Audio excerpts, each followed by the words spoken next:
हरे कृष्ण। आज के श्रीमद् भागवत कक्षा में आप सभी का स्वागत है। हम शुरुआत करेंगे मंगलाचरण से। ओम अज्ञानतिमिरन्धस्य ज्ञानाञ्जनशलाकया चक्षुरुन्मिलितं येन तस्मै श्रीगुरवे नमः। श्रीचैतन्यमनोभीष्टं स्थापितं येन भूतले स्वयं रूपः कदा मह्यं ददाति स्वपदान्तिकं। वन्देऽहं श्रीगुरुः श्रीयुतापदकमलं श्रीगुरून् वैष्णवांश्च श्रीरूपं साग्रजातं सहगण रघुनाथान्वितं तं सजीवं साद्वैतं सावधूतं परिजनसहितं कृष्णचैतन्यदेवं श्रीराधाकृष्णपादान् सहगण ललिता श्रीविशाखान्वितांश्च। हे कृष्णकरुणा सिन्धो दीनबन्धो जगत्पते गोपेश गोपिकान्त राधाकान्त नमोस्तुते। तप्तकाञ्चन गौरांगी राधे वृन्दावनेश्वरी वृषभानुसुते देवी प्रणमामि हरिप्रिये। वाञ्छाकल्पतरुभ्यश्च कृपा सिन्धुभ्य एव च पतितानां पावनेभ्यो वैष्णवेभ्यो नमो नमः। जय श्री कृष्ण चैतन्य प्रभु नित्यानंद श्री अद्वैत गदाधर श्रीवासादि गौरभक्तवृंद। हरे कृष्णा कृष्णा कृष्ण हरे हरे, हरे राम राम राम हरे हरे। हरे कृष्ण। तो हम श्रीमद् भागवत के तृतीय स्कंद के 13वें अध्याय पर चर्चा कर रहे थे, जिसमें हमने देखा कि वराहदेव के अपीयरेंस का पूरा पास टाइम यहाँ पर दिया गया है, और आगे जाके हम देखेंगे कि ये वराहदेव कौन है। तो आगे जाके हम देखेंगे कि दो वराहदेवों की बात आती है, एक है श्वेत वराह और दूसरे हैं रक्त वराह। तो हम जो हिरण्याक्ष और हिरण्यकशिपु के साथ में जो लड़ाई हुई थी हिरण्याक्ष के साथ में, वो जो वराह हैं वो रक्त वराह हैं, और यहाँ एक दूसरे श्वेत वराह। तो ये क्या डिस्टिंक्शन है ये हम आगे देखेंगे। तो हमने देखा कि किस प्रकार से विदुर जी कहते हैं कि स्वयंभू मनु जिन्हें शतरूपा के रूप में एक बहुत ही अच्छी सुशील सौम्य गुणवती पत्नी मिली, उसके बाद में उन्होंने क्या किया। तो विदुर जी पूछते हैं कि मनु जो हैं वो एक महान भक्त हैं, और इसीलिए उनके द्वारा किए गए कार्यों पर नज़र डालना और श्रवण करना ये अत्यंत ही मंगलदायी है। तो कृपया आप हमें बताइए कि मनु और शतरूपा ने क्या किया। तो श्लोक क्रमांक 4 जो हमने कल डिस्कस किया था, श्रुतस्य पुंसां शुचिरश्रमस्य नवांजसा सूरी भिरीडितोर्थः तद्गुणानुश्रवणं मुकुंद पादारविंदम हृदयेषु येषाम्। Persons who hear from a spiritual master with great labor and for a long time must hear from the mouth of pure devotees about the character and activities of pure devotees. Pure devotees always think within their hearts of the lotus feet of the personality of Godhead. तो हम देखते हैं श्रील प्रभुपाद जी जैसे ये कथा आगे बढ़ेगी, इस कथा का मुख्य अंश हमें प्रभुपाद जी के तात्पर्यों में ही मिलेगा। अब से पहले तक the discussion was very technical, और इसीलिए हम बहुत ज़्यादा विश्लेषण में जा रहे थे। लेकिन जैसे आगे अब कथा आती जाती हैं, जहाँ जहाँ पर भी मुख्य पॉइंट्स हैं श्रील प्रभुपाद जी ही अपने तात्पर्यों में बताते हैं। तो तात्पर्य बहुत ही रोमांचक और रोचक हैं, तो हम तात्पर्यों को पढ़ेंगे और आगे बढ़ने का प्रयास करेंगे। श्रील प्रभुपाद जी कहते हैं कि आध्यात्मिक जीवन में आगे बढ़ने के लिए जितने भी विद्यार्थी हैं, ये निश्चित रूप से है कि उन्हें तपस्या के लिए एक गुरु के अंदर रह करके सीखना पड़ेगा। One must learn to live a austere life under the guidance of a bona fide spiritual master. न केवल उसे भगवान के दिव्य लीलाओं का श्रवण करने के लिए तैयार होना है, लेकिन भगवान के भक्तों की लीलाओं को श्रवण करने के लिए भी तैयार रहना है। This is a very important point that is brought up here, कि केवल भगवान, उनकी स्तुति, उनको प्रसन्न करना, ये तो एक बात है, लेकिन जब तक हम उनके भक्तों को सही तरह से नहीं समझते, उनके भक्तों के प्रति प्रेम भाव, आकर्षण और नम्रता से पेश नहीं आते, तब तक भगवत धाम की खिड़कियां जो हैं ये खुलती नहीं हैं। प्रभुपाद जी कहते हैं कि undoubtedly the Lord is always within the heart of all living creatures, but they hardly know about it because they are diluted by the illusory material energy. भगवान सभी प्राणी मात्र के हृदय में हैं, लेकिन कितने लोग ये जानते हैं, कितने लोग ये मानते हैं, और कितने लोग उस स्थायी अस्तित्व को अपने जीवन का आधार बनाते हैं। अरे भगवान हृदय में हैं, इस एक सत्य को कितने लोग अपने जीवन का आधार बनाते हैं। हर कोई केवल अपनी इंद्रिय भोग और उनसे आने वाली त्रुटियों को संजोगने में ही लगा हुआ है। So a devotee of the Lord is so special. He understands and he lives by the principle that the Lord is always within our heart and he will do whatever is required for our benefit. Yoga kshemam vahamyaham. भगवान promise करते हैं कि जो कुछ भी आपके पास होगा मैं उसकी रक्षा करूँगा, और जो कुछ भी आपके पास नहीं होगा समय समय पर मैं उसे प्रोवाइड करूँगा। Krishna gives a promise. How many people actually adhere to it? Very few. तो प्रभुपाद जी कहते हैं, The devotees, however, realize the presence of the Lord, and therefore they can always see the lotus feet of the Lord within their hearts. Such pure devotees of the Lord are as glorious as the Lord. They are in fact recommended by the Lord as more worshipable than He Himself. ऐसे भक्तों के प्रति भगवान कहते हैं कि ऐसे भक्त मुझसे भी ज़्यादा पूज्य हैं। मद भक्ता पूज्या भी अधिका।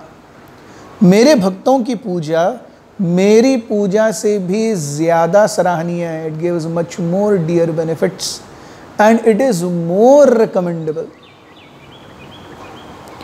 Worship of a devotee is more potent than the worship of the Lord. It is therefore the duty of the transcendental students to hear about pure devotees as explained by similar devotees of the Lord, because one cannot explain about the Lord or his devotees unless one happens to be a pure devotee himself.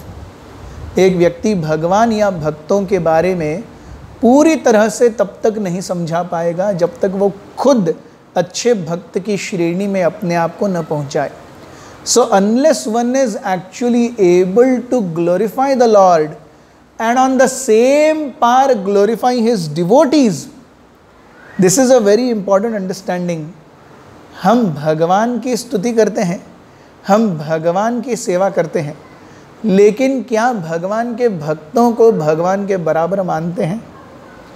They are also equally worshipable. This does not at all mean that a devotee thinks that he becomes the Lord. ये तो मायावाद हो गया. This is a transcendental science of अचिंत्य भेद अभेद तत्व, कि एक भक्त हमेशा अपने आप को बहुत ही कनिष्ठ मानता है, नीच मानता है, लेकिन भगवान उसकी सेवा को अपनी सेवा से भी ज़्यादा स्टैंडर्ड देते हैं, स्तर देते हैं.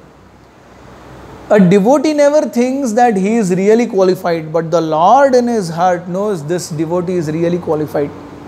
This is transcendental achintya भेद अभेद तत्व. हम किसी को प्रभु जी या माता जी कहते हैं, अगर वो भक्त समझने लगे अरे इतने सारे लोग मुझे प्रभु जी बोल रहे हैं, it must definitely be true कि अरे मैं तो प्रभु जी होना ही चाहिए, नहीं तो इतने सारे लोग मुझे प्रभु जी क्यों कह रहे हैं. So the moment he thinks himself to be a Prabhuji, he loses the chance to be a Prabhuji. जब वो सोचते हैं कि मैं प्रभु जी सही में बन गया, then there is problem.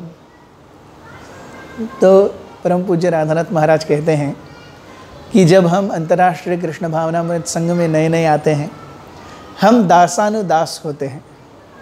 कुछ समय के बाद हम जब सेवा करने लगते हैं तो हमारा ईगो भी बढ़ जाता है, तो हम दासानुदास से अपने आप को दास मानने लगते हैं.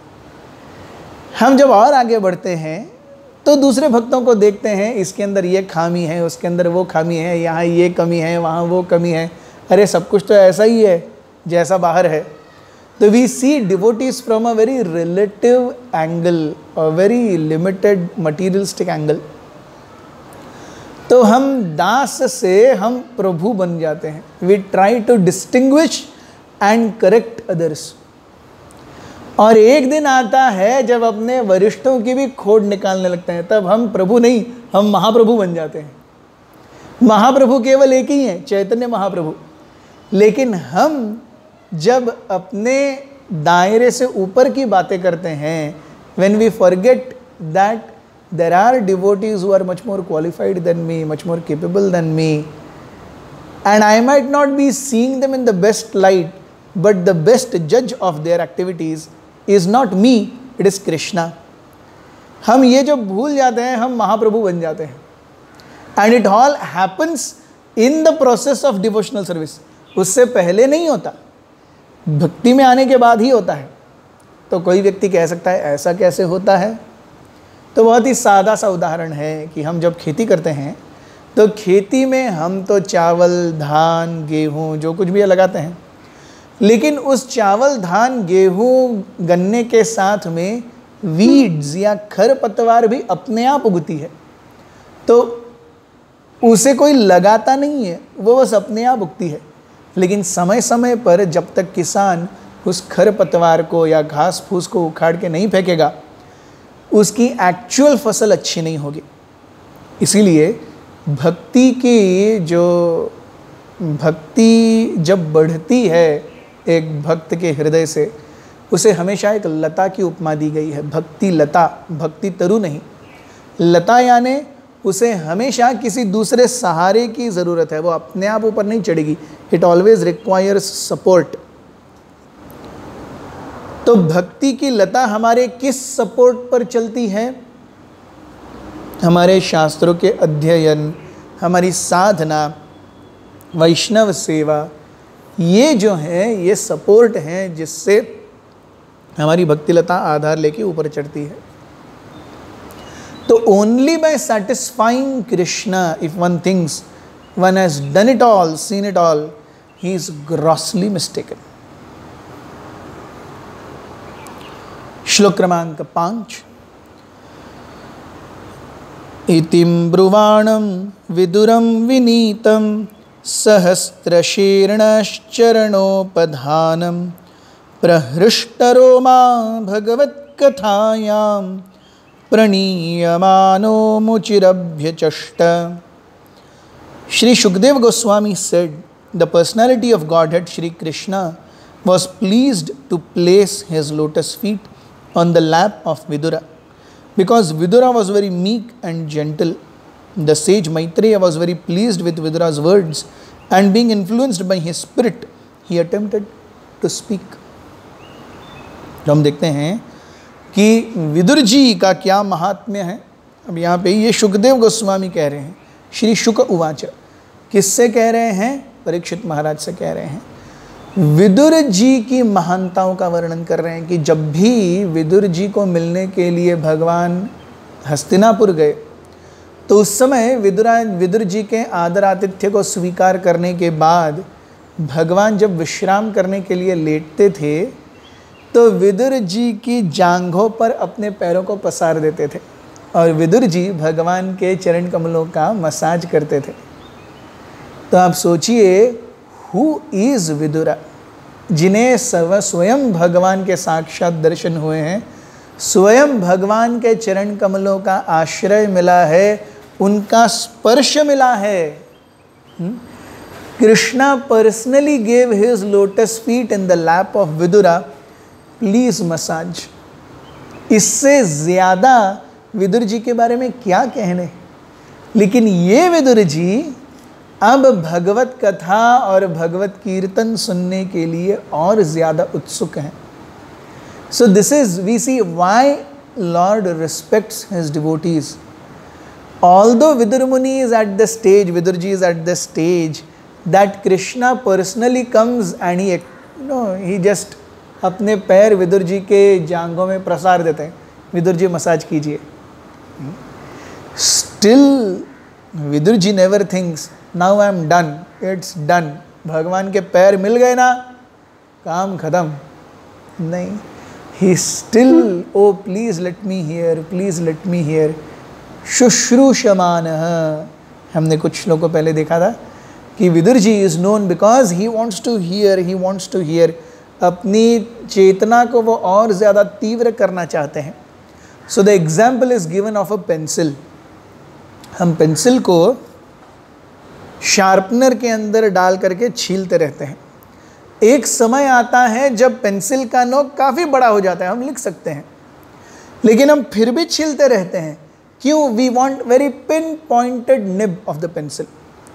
तो जब पिन पॉइंटेड निब आती है, उसके साथ जो राइटिंग आती है उसके अलग ही मज़े हैं, उसका अलग फाइननेस है।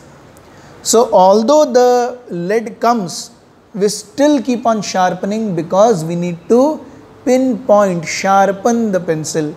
उसी प्रकार से विदुर जी को कई बार भगवान के चरण कमलों का हस्तस्पर्श मिला है, फिर भी he wants to still sharpen his memory, he still wants to sharpen his memory, he does not want to give mind any rooms कि वो भगवान की चेतना से अलग जाकर कुछ और करे। इसीलिए जैसे समय मिले श्रवणम कीर्तनम विष्णु स्मरणम पाद सेवनम अर्चनम वंदनम दास्यम सख्यम आत्मनिवेदनम इति पुंसार्पिता विष्णु भक्तिश्चे नवलक्षणा। इन 9 लक्षणों के आधार पर विदुर जी अपने चेतना को और ज़्यादा प्रगाढ़ और ज़्यादा पैना करने का प्रयास कर रहे हैं। And this is what we should learn. If Vidur ji having personal association, personal face to face talk, face to face talk तो छोड़ दीजिए, भगवान ने अपने पैर विदुर जी के जांघों में डाल दिए, मसाज किया, फिर भी अगर विदुर जी ऐसे हैं तो हमें कैसा होना चाहिए।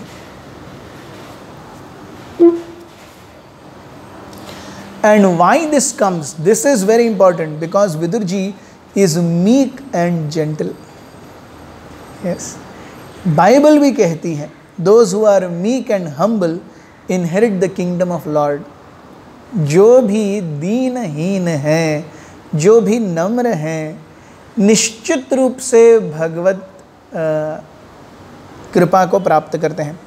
No, meek and humble but not a devotee, no, a devotee and meek and humble. So in Krishna consciousness, भगवत भक्ति में हमेशा 2 चीज़ें हैं। भक्ति का एक प्रमुख लक्षण है और एक गौण लक्षण है। प्रमुख लक्षण क्या है भक्ति का? कृष्ण एक शरण, वो भगवान की ही शरण लेता है। नो मैटर व्हाट, वो भगवान की ही शरण लेता है। वॉट एवर हैपन्स, भगवान की शरण लेता है। सो कृष्ण एक शरण ये है। तो इसके बाद में जो कुछ भी है वो गौण लक्षण है। गौण लक्षण क्या है? व्हेन इट इज लाइक, अब सोना है, सोने की अंगूठी है, वेरी गुड, लेकिन सोने की अंगूठी पर 1-2 हीरे लग जाएं, उसका और ज़्यादा शोभा बढ़ जाती है। उसी प्रकार से सोना वैल्यूएबल नहीं है कि वैल्यूएबल है, लेकिन उसके ऊपर अगर एक छोटा सा हीरा लग जाए उसकी वैल्यू और बढ़ जाती है। उसी प्रकार से कृष्ण एक शरण भक्त है, लेकिन अगर उसके साथ में somebody is meek and gentle and humble, भगवान की सेवा में वो और ज्यादा आगे बढ़ता है। और ये देख करके कि मैत्रेय मुनि भी ये जानते हैं कि विदुर जी इतने महान हैं कि भगवान के पाद स्पर्शों का, उन भगवान के चरण कमलों का हस्तस्पर्श विदुर जी को मिला है, फिर भी विदुर जी इतने सिंपल हैं, हम्बल हैं, ये देख करके मैत्रेय मुनि और ज़्यादा खुश हो जाते हैं। And this is how we see we get blessings. We get blessings when we really touch someone's heart. हम जब किसी के हृदय को स्पर्श करते हैं ना, तभी हम आशीर्वाद प्राप्त करते हैं। और यहाँ हमें यही सिखाया जा रहा है। श्लोक क्रमांक 6। मैत्रेय उवाच यदा स्वभार्यया सार्धं जातः स्वायंभुवो मनुः प्राञ्जलिः प्रणतश्चेदं वेदगर्भमभाषत। The sage Maitreya said to Vidura, after his appearance, Manu, the father of mankind, along with his wife, thus addressed the reservoir of Vedic wisdom, Brahma, with obeisances and folded hands. जब ब्रह्मा जी ने इस प्रकार से आशीर्वाद दिया, तो मनु और उनकी पत्नी शत्रुपा ये ब्रह्मा जी से प्रार्थना करने लगे। क्या करने लगे? तो यहाँ से हम देखते हैं the conversation is Swayambhuva Manu addressing Brahma ji. Swayambhuva Manu Brahma ji से क्या कहते हैं? श्लोक क्रमांक 7। त्वमेकः सर्वभूतानां जन्मकृत वृत्तिदः पिता तथापि नः प्रजानां ते शुश्रूषा केन वा भवेत्। You are the father of all living entities and the source of their subsistence, because they are all born of you. Please order us how we may be able to render service unto you. तो स्वयंभुव मनु कहते हैं कि सर्वभूतानां जन्मकृद वृत्तिदः पिता, आप सभी प्राणियों के जन्म और वृत्ति इन दोनों को देने वाले हैं। So Brahma ji is the great grandfather. What does he give? He gives birth and he gives vritti. Vritti means subsistence. कैसे हम आगे चलेंगे? केवल जिस प्रकार से माँ पिताजी बच्चे को जन्म देते हैं, केवल जन्म देके छोड़ देते हैं क्या? ऐसे ही जन्म दे दिया, कहीं तो रख दिया, चले गए, दूसरी जगह और एक को जन्म दिया, रख दिया, छोड़ गए। नहीं, वो वृत्ति भी देते हैं, सब्सिस्टेंस। माँ 6, 7, 8 महीने तक, साल, 1.5 साल, 2 साल तक दूध पिलाती है। पिताजी आजीवन उसे कमा करके खिलाते हैं, बड़ा करते हैं, उसके स्कूल का खर्चा देते हैं, कॉलेज का खर्चा देते हैं, ये सब करते हैं। तो ये सब्सिस्टेंस आगे कैसे बढ़ेगा? तो स्वयंभू मनु कहते हैं कि the original father is Brahma ji, जिन्होंने केवल जन्म ही नहीं दिया, सब्सिस्टेंस वृत्ति भी दी है। So anyone who is wanting to be a parent, it is a great sin only to give जन्म एंड नॉट टू गिव वृत्ति और सब्सिस्टेंस। अगर हम किसी बालक या बालिका को जन्म दे रहे हैं तो यथासांग उसका आगे तक लेके जाना ये कर्तव्य है माँ पिताजी का। तो जैसे हम देखते हैं शास्त्र में कहा जाता है कि the greatest duty of a father and mother is to give spiritual knowledge, जिससे जो बालक जन्म ले रहा है वो अगला जन्म न ले जब तक ये इंश्योर नहीं करते माता पिता वह सही माता पिता नहीं है। So actual giving is the giving of spiritual side of reality. तो स्वयंभू मन कहते हैं कि आपने हमें जन्म भी दिया है और हमें पालन भी किया है, तो कृपया आप बताइए अब हमें क्या करना चाहिए। What do you expect from us? Yes sir, what should we do? So जब भी हम अपने से वरिष्ठों से मिलते हैं, this should be a natural concomitant question, how can I serve you? हम देखते हैं ब्रह्मा जी भगवान से यही कहते हैं, how may I serve you. जब स्वयंभू मनु ब्रह्मा जी से बात कर रहे हैं, how may I serve you. So this is the way progressive lineage comes, it comes by service. How may I serve you? This sense of service actually unites us and it places us in parampara. Unless there is service, there is no sense of attachment or allegiance to parampara. It is only service that gives us allegiance to parampara. श्लोक क्रमांक 8। तद्विधेहि नमस्तुभ्यं कर्मस्वीड्यात्मक शक्तिषु यत्कृत्वेह यशो विश्वद अमुत्र च भवेद गतिः। O worshipful one, please give us your direction for the execution of duty within our working capacity, so that we can follow it for fame in this life and progress in the next. तो स्वयंभू मनु कहते हैं कि कृपया हमें मार्गदर्शन दीजिए जिससे हमारा ये जन्म और इस जन्म के बाद की स्थिति दोनों अच्छी हो सके। ये बहुत ही महत्वपूर्ण और अच्छा श्लोक है और इसके दूसरे भाग में, वीडियो को हम यहीं ब्रेक करते हैं, इसके दूसरे भाग में हम इस श्लोक पर चर्चा करेंगे। It is right now coming as the second part of today's Bhagavatam. Be with us. Hare Krishna.